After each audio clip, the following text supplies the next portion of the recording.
Alright everyone, welcome back to another video. Last time we left off with the Italian obstacle course, talking about the problems of getting through Italy, and some of the things that they'd have to do to get through it. Like, right here, the engineer's building a bridge. We're now on to shelling Nazis in the Rhine Valley. December 12th, 1944. Mobile artillery pours it on. A Yank self-propelled gun in the Rebauville area of France, north of Mulhouse, fires on German positions in the Rhine Valley. Hagenau Communication Center, leading into the Saar Basin from the southeast, fell to General Patch's 7th Army on December 11th, and gains were made along the entire Allied front. Yeah, so we can see the self-propelled gun here. And yeah, the Allies, they're moving up. Germany doesn't have much longer in this war. The clock is ticking. It's December 12th. Next year is Germany's final moments, you could say. The Volksraum marches out. December 1944.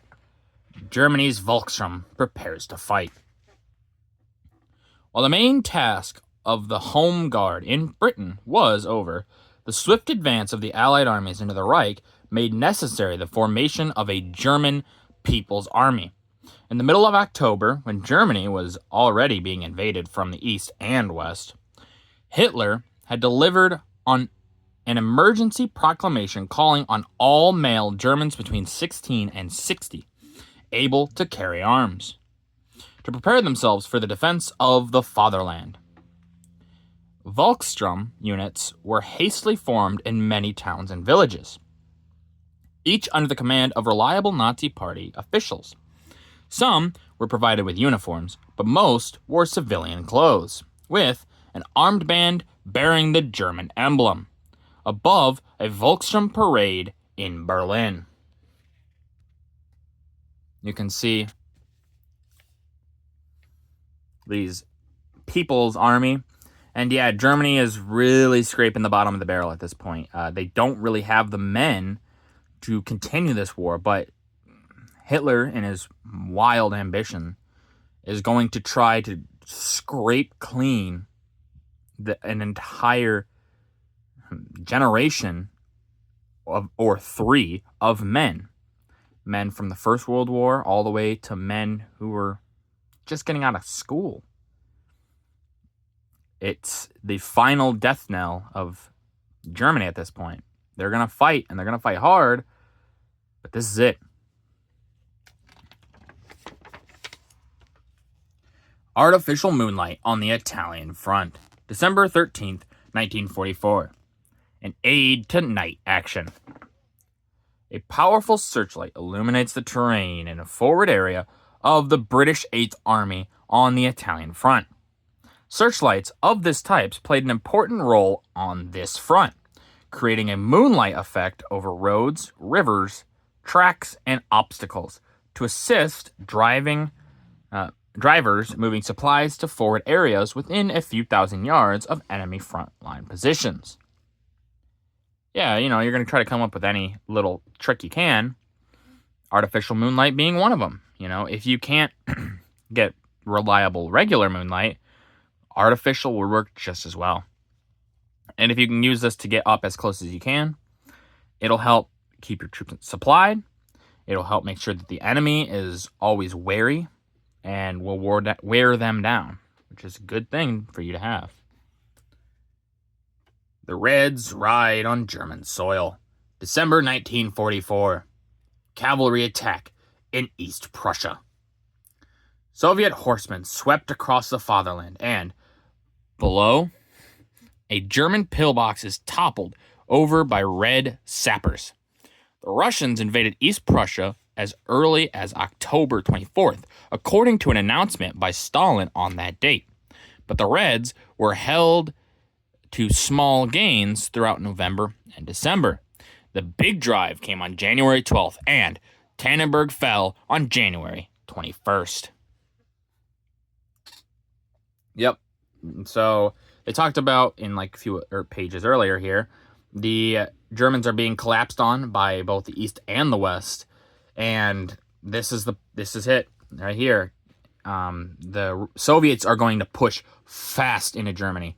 It becomes obviously later a race between the United States, Britain, and France, and the Soviet Union to who would get to Berlin first.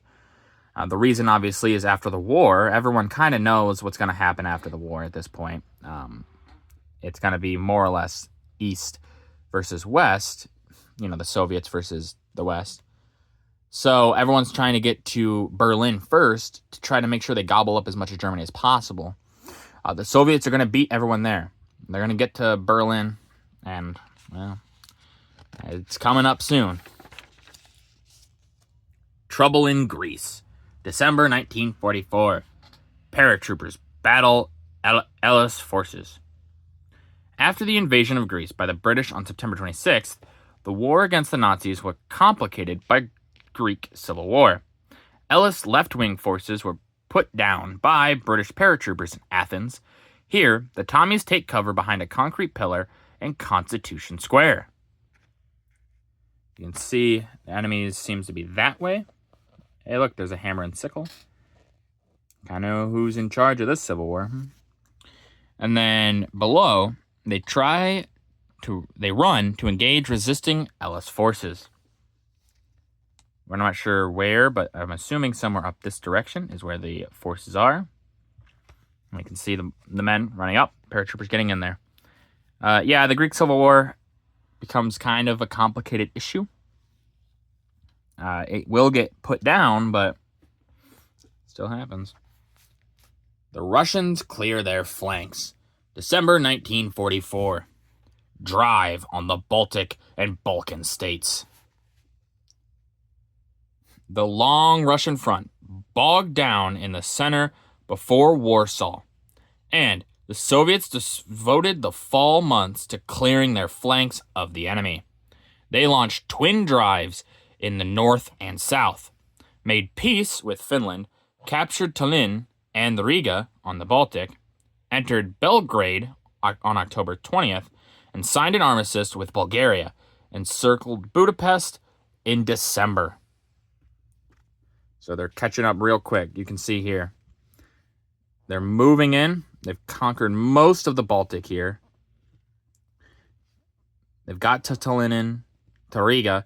There's this little bit of Latvia that still haven't got. Tiny bit, just a memel of Lithuania. Maybe a little bit more there. I can't tell. They're making some progress into East Prussia. They're at Warsaw. That's where the stalemate is. The battle line in December, they finally move into Germany some, right there. German Poland. There's Budapest encircled, almost. It's not quite yet, but it's getting there.